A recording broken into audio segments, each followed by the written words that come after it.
Bismillahirrahmanirrahim. Assalamualaikum warahmatullahi wabarakatuh. Waalaikumsalam warahmatullahi wabarakatuh. Selamat pagi anak-anak. Pagi, Pak. Bagaimana nih kabarnya hari ini? Baik. Alhamdulillah. Pada pertemuan pada pagi hari ini ya, Bapak dan kalian semua, kita akan membahas bersama-sama mengenai beriman pada hari akhir. Ada yang tahu nggak apa minggu kemarin kita membahas tentang apa? Rukun iman, Pak. iman yang Semuanya. enggak dong, kemarin kita membahas tentang kitab Allah. bukan itu minggu yang sebelumnya lagi, itu minggu yang sebelumnya kita membahas tentang beriman kepada kitab Allah. Iya, udah lupa ya? Nah, setelah itu kita membahas mengenai beriman kepada hari akhir. Oke, sebelum kita mulai pelajaran pada pagi hari ini, marilah kita buka pelajaran pada hari ini dengan bacaan Bismillah dan doa untuk belajar. Bismillahirrahmanirrahim.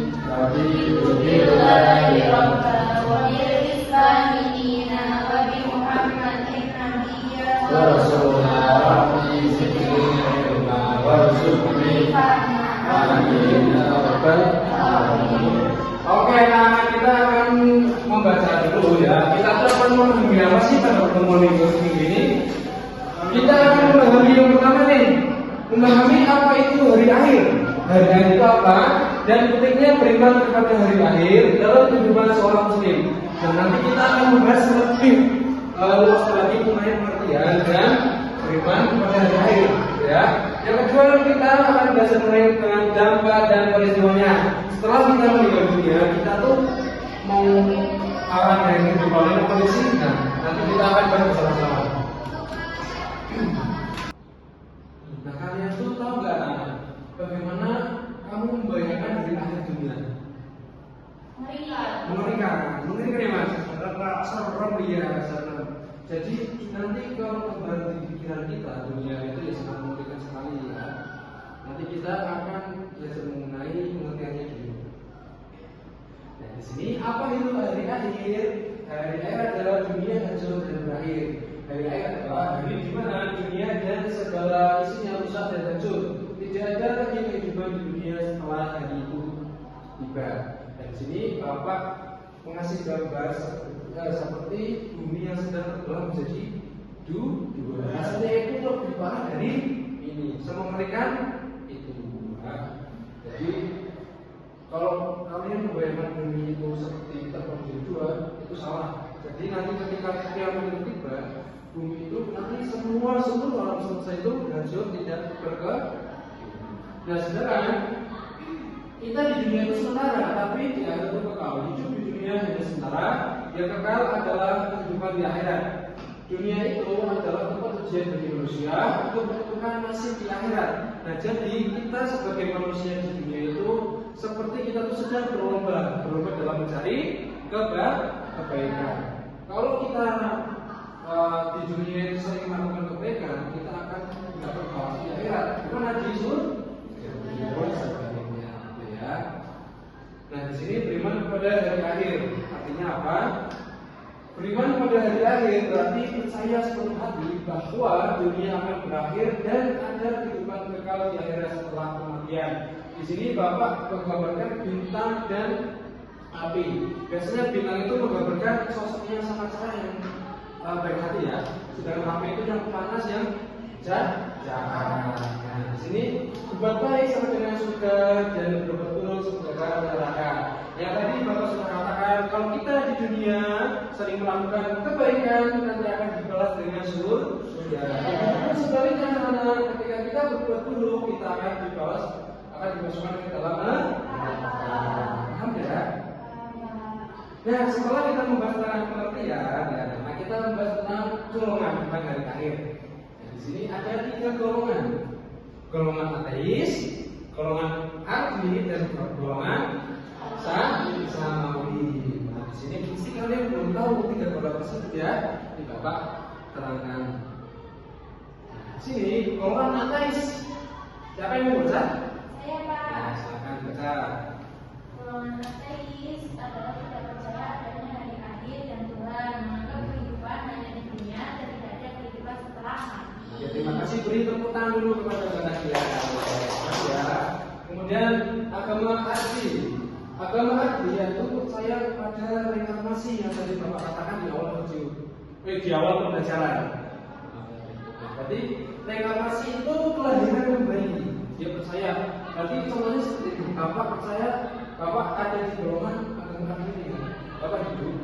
Nanti Bapak itu percaya kalau Bapak meninggal nanti Bapak akan hidup lagi dengan wajah berbeda, dengan dunia berbeda. Itu percayaan agama Ardi atau golongan Ardi. Kemudian golongan agama Samawi percaya pada hari akhir dan kehidupan akhirat bersumber dari wahyu Allah termasuk Islam yang meyakini surga dan neraka itu. Golongan berarti agama Samawi itu percaya bahwa hari akhir itu ada dan bersumber dari Allah termasuk Islam yang meyakini surga dan neraka. Yang tadi golongan ateis belum Bapak terangkan ya. Nah, berarti golongan ateis itu tidak percaya hari akhir dan Tuhan. Jadi ateis itu yang nggak percaya adanya Tuhan. Gampangnya gini, Bapak ateis, Bapak nggak percaya adanya Tuhan dalam Islam, Tuhan yang Buddha, Tuhan yang Kristen, dan Bapak tidak memiliki kepercayaan. Cuma hidup seperti kosong, nggak memiliki kepercayaan, nggak memiliki pedoman hidup itu golongan ateis. Selanjutnya kita belajar tentang perbedaan golongan dari akhir. Di sini ateis versus Ardi. Jadi ateis itu tidak percaya dengan akhir dan Tuhan. Kalau Ardi itu percaya, tapi percaya itu reinkarnasi dan agama itu buatan manusia, bukan buatan dari Tuhan. Jadi Ardi itu percaya bahwa agama itu buatan manusia. Terus sama yang tadi Bapak katakan ya, berdasarkan wahyu Allah. Nah di sini kalian terusnya golongan golongan ateis, golongan Ardi atau golongan Samawi. Samawi. Ya, Samawi. Kalau kalian pilih salah satu dari Samawi apa? Ateis atau yang mana sih? Berarti kalian tidak percaya pada hari Samawi. Nah di sini tadi kita membahas tentang keterangan pertama ya. Kita di selanjutnya membahas mengenai peristiwa setelah kita meninggal dunia. Itu ada kehidupan yang lain, tapi yang pertama itu di alam barzah. Kedamaian di kubur. Berarti alam barzah itu alam kubur. Di sini kedamaian dan ketenangan di alam kubur sebagai tanda kebahagiaan yang menanti. Di sini ada dua ya. Berarti tergantung dari amal perbuatan kita ketika kita di dunia. Kalau kita di dunia, berarti di alam kuburnya kita itu masih ketenangan yang sangat juga. Dan begitu pun sebaliknya anak-anak, kalau kita di dunia senang kesehatan, jadi yang berbuat dosa akan merasakan penderitaan di alam kubur. Berarti baru masuk di alam kubur sudah disiksa. Kemudian yaumul ba'ats. Yaumul ba'ats itu manusia dibangkitkan dari kubur. Jasad yang telah lama mati hidup kembali. Semua manusia berkumpul di padang mahsyar untuk menanti pengadilan Allah SWT. Nah, jadi setelah yaumul ba'ats kita melalui yaumul ba'ats. Jadi semua yang telah meninggal walaupun beribu-ribu tahun itu akan dihidupkan kembali. Nanti digiring untuk di padang mahsyar untuk menanti pengadilan dari Allah Subhanahu. Nah, ini yaumul ba'ats. Yaumul ba'ats semua dikumpulkan di padang mahsyar. Seluruh manusia dari zaman pertama hingga terakhir. Berarti sudah berapa yang lalu nanti dihidupkan kembali, dikumpulkan di padang mahsyar untuk menjalani pengadilan Allah SWT. Tidak ada satupun yang bisa melarikan diri. Ya, jadi ya, tapi kita ketika dikumpulkan di yaumul mahsyar, kita itu tidak memiliki, kita itu tidak peduli kepada orang-orang yang di sebelahnya, karena kita itu merasa takut, karena kita itu akan di sini ditimbang mendengar pengumuman hasil ujian yang serta perbuatan kita akan ditanggung jawab, dan itu akan takut. Tapi kalau kita selama masa hidupnya itu sering melakukan kebaikan, kita akan mendapatkan syafaat dari Nabi-Mu. Jadi pikirnya tenang. Jadi kalian semua di dunia itu harus banyak berbuat. Oke, setelah Yaumul Hasr ya di sini Yaumul Hisab. Dan di sini ada apa nih? Timbangan ya. Ada timbangan. Berarti timbangan itu adalah hari perhitungan. Dari perhitungan. Coba dibacakan Mas Fahmi. Ya. Amal perbuatan dihitung dengan adil. Anggota tubuh berbicara tentang kebaikan dan keburukan, seperti nilai rapor yang menilai seluruh usaha Indonesia. Jadi Yaumul Hisab itu adalah dari pertanggungjawaban di dunia kita selama kita melakukan sesuatu di dunia. Nah, jadi ya, yang berbicara itu bukan mulut kita tapi seluruh anggota kita. Kalau kita tangannya di dunia sering mencuri, nanti tangannya berbicara. Aku ketika di dunia sering mencuri. Kalau tangan kanannya kita sering memberi, nanti juga bilang saya waktu di dunia sering memberi orang-orang fakir, orang yang membutuhkan. Nanti seluruh kebutuhan atau kebaikan kita akan dibicarakan lewat mulut kita. Jadi mulut kita itu di silent atau diam. Di sini ada yang kan? Sudah ya. Kemudian Yaumul Mizan, hari di mana seluruh amal perbuatan manusia ditimbang dengan timbangan yang adil dan sempurna oleh Allah Subhanahu wa Ta'ala. Bapak minta tolong dong dibacakan Bafina ya yang begini. Timbangan amal baik dan buruk, setiap kebaikan dan keburukan yang pernah dilakukan akan ditimbang. Jika amal baik lebih berat, maka masuk surga. Coba Bapak minta dijelaskan dong. Nadia, bisa nggak menjelaskan dari yang telah dibacakan oleh Bapak ini? Nah, setiap kita berbuat kebaikan dan keburukan itu pasti akan ditimbang. Nah, jika amal baik yang lebih berat, maka masuknya surga. Terus jika amal buruknya lebih berat, berarti langsung neraka. Oke, beri tepuk tangan kepada Nah, jadi isinya benar yang dikatakan dijelaskan oleh Mbak Nadia ya. Jadi satu kebaikan dan keburukan itu yang pernah dilakukan akan ditimbang. Sewaktu di dunia sering melakukan kebaikan ya, nanti timbangannya lebih banyak yang baik. Kalau yang banyak buruknya nanti ya buruk. Jadi timbangannya itu adil, tidak berbeda pilih-pilih. Soalnya ini timbangan dari langsung yang sempurna. Nah, nasib ditentukan timbangan seperti menimbang berat badan untuk tahu sehat atau tidak. Nasib timbangan amal menentukan nasib kita di akhirat. Ya. Nah, di sini setelah Yaumul Sirat atau jembatan menuju ke surga. Sirat adalah jembatan yang harus dilalui setiap manusia menuju surga. Yang berbuat baik akan berhasil melewatinya, sedangkan yang berbuat buruk akan terjatuh di dalam neraka seperti berjalan di jembatan kecil yang licin. Harus hati-hati agar tidak jatuh. Kalian pernah dengar nggak kalau jembatan surga itu lebarnya seperti satu helai rambut? Iya, berarti nah di sini ya. Di sini ada jembatan, terus di bawahnya itu ada api-apinya. Nah, kalau kita semasa hidupnya itu lebih banyak amal baik, kita lancar, langsung cepat, langsung ke ujung, kita langsung ke ujung ke surga. Tapi kalau kita semasa hidupnya itu sering melakukan kejahatan atau amal buruk, kita akan jatuh masuk ke neraka. Ini bangetnya. Kemudian hari pembalasan, hari penentuan ya antara kita masuk surga atau masuk neraka. Dan di surga tempatnya penuh kebahagiaan bagi orang yang beriman dan taat kepada Allah, penuh dengan taman indah, sungai susu dan kenikmatan abadi. Ini dijelaskan dalam surat Al-Hud ayat 108. Berarti kalau kita bayangkan itu surga itu gimana sih? Puncaknya kenikmatan bagi manusia ya. Ada lautan indah, sungai dari susu. Pernah lihat ya sungai dari susu? Pernah kan? Nah, makanya anak-anak itu harus berbuat baik. Nanti ketika masuk surga bisa melihat sungai susu, di sini bisa ya. Dan kenikmatan abadi. Di dunia kita sering merasa nikmat, tapi kadang kita merasa ya terpuruk.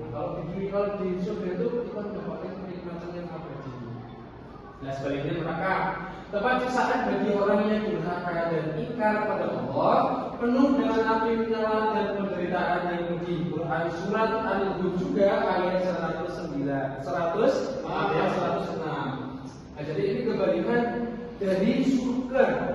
Kalau surga itu puncak kenikmatan, kalau di neraka itu puncak penderitaan. Siapa di sini yang mau masuk neraka?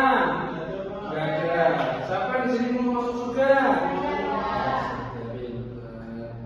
Nah, jadi kita akan aktivitas. Sebelumnya Bapak mau tanya dulu. Tadi kita sudah membahas tentang apa aja? Pengertian dari Iya. Terus? Golongan ya. Kemudian kita Bapak ini akan membagi ke 3 kelompok. Nanti di sini kan sudah ada soal 1, 2, dan 3. Nanti Bapak bagi ke 3 kelompok untuk berdiskusi. Nanti kalau setelah berdiskusi, nanti anak-anak bisa mencoba untuk presentasi ya. Bapak kasih waktu diskusi 30 menit dari sekarang.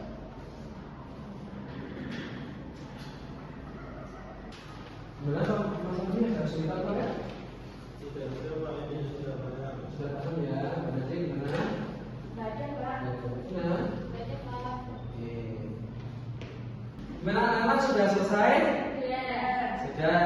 Nanti bisa maju dulu ya. Presentasi di depan dari kelompok 1 dulu. Mas Andi ya maju untuk presentasi. Silakan di sini bisa.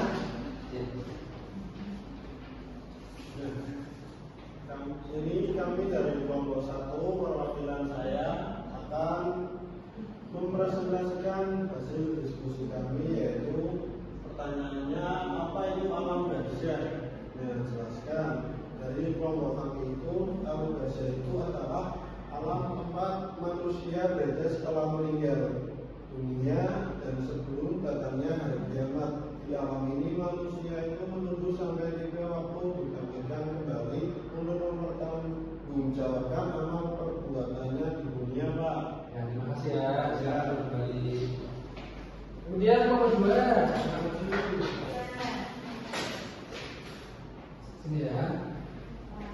Kedua, yaitu pertanyaannya, sebutkan satu golongan yang tidak percaya adanya hari akhir, yaitu golongan ateis, Pak. Nah, golongan ateis adalah golongan yang tidak percaya adanya agama, yang mengingkari adanya kehidupan setelah kematian. Terima kasih, terima kasih sekali kembali. Kemudian kelompok 3 untuk presentasi ke depan. Sini ada. Apa yang terjadi pada Yaumul Mizan? Diceritakan secara singkat. Yaumul Mizan adalah hari ketika seluruh amal perbuatan manusia ditimbang oleh Allah SWT. Amal baik dan amal buruk akan diperlihatkan dan ditimbang sebagai bentuk keadilan Allah sebelum manusia menerima balasan atas perbuatannya. Terima kasih ya. Silakan kembali. Nah, jadi tadi jawaban dari anak-anak semua sudah baik dan sangat benar sekali ya. Jadi semuanya itu kembalinya kepada ya diri kita sendiri. Berarti setelah kematian itu ada alam-alam yang lain seperti alam barzah, alam pas, kemudian yang terakhir alam untuk penentuan hari di mana kita masuk surga dan masuk neraka. Ayo kita simpulkan intisari dari materi yang kita pelajari pada pagi hari ini. Yang kemudian dari definisi dulu. Hari akhir ya, di sini hari akhir, adanya dunia dan ada 3 golongan. Jadi golongan apa aja anak? Ateis, arti, dan samawi. Terus setelah itu kita belajar mulai 7 peristiwa setelah kematian atau 7 peristiwa pertama. Yang pertama ya Yaumul Barzah, Pas, Hasyr, Hisab, Mizan, Sirat. Ini usia itu untuk mengetahui kita itu akan masuk surga atau neraka. Kemudian pentingnya bagaimana? Iman kepada hari akhir, memotivasi berbuat baik, menjauhi maksiat dan menjadikan hidup lebih bermakna karena setiap amal akan dihitung. Dan sini ada dikatakan apa enggak? Iya, Nah, pelajaran hari ini menyenangkan apa enggak? Menyenangkan. Iya, tadi sudah absen belum ya? Bapak lupa. Sudah. Sudah ya, kalau punya kedua ya. Sudah absen ya? Belum? Belum. Kayaknya belum ya. Terima kasih ya. Oh, Bapak lupa dan Bapak semua ya. Mas Fahmi, hadir tadi ya. Hadir Pak. Ya. Iya, Pak. Alhamdulillah dia nggak hadir hari ini. Hadir semua. Semua ya Mas juga tadi sangat semangat untuk belajar bersama-sama. Jadi itu ya pelajaran pada yang bisa Bapak sampaikan di sini. Semangat dan beriman dan berbaik. Nah jadi kita tuh ya, Bapak ingin memberikan suatu motivasi dan semua. Mau nggak dikasih motivasi? Mau. Iya. Jadi dia, kalau kita tuh sebagai manusia, apalagi kita kan manusia biasa ya bukan nabi boy kan? Nah, jadi itu kita tuh harus memperbanyak amal baik kita di dunia. Apa kita ketika di akhirat kita akan masuk surga. Nah, kita harus banyak-banyak membantu orang, berkata jujur dan berbuat kebaikan yang lainnya. Itu ya, itu motivasi dari Bapak. Ya semoga bisa bermanfaat bagi kalian semua. Marilah kita tutup pada pelajaran pagi hari ini dengan bacaan wal asri bersama-sama. Bismillahirrahmanirrahim. Wal asri innal insana lafi khusrin illa Illalladzina amanu wa amilus solihati wa tawassaw bil haqqi wa tawassaw bis sabr. Rabbana atina fid dunya hasanah wa fil akhirati hasanah wa qina adzabannar. Oke, terima kasih untuk seluruhnya. Bapak tutup ya pelajaran ini. Oh iya, untuk minggu depan kerjakan di buku LKS-nya halaman 2476. Ya, nanti kalau sudah selesai dikumpulkan di meja Bapak ya. Oke, Bapak tutup pada pertemuan pagi hari ini. Wabillahi taufiq wal hidayah. Wassalamualaikum warahmatullahi wabarakatuh. Waalaikumsalam.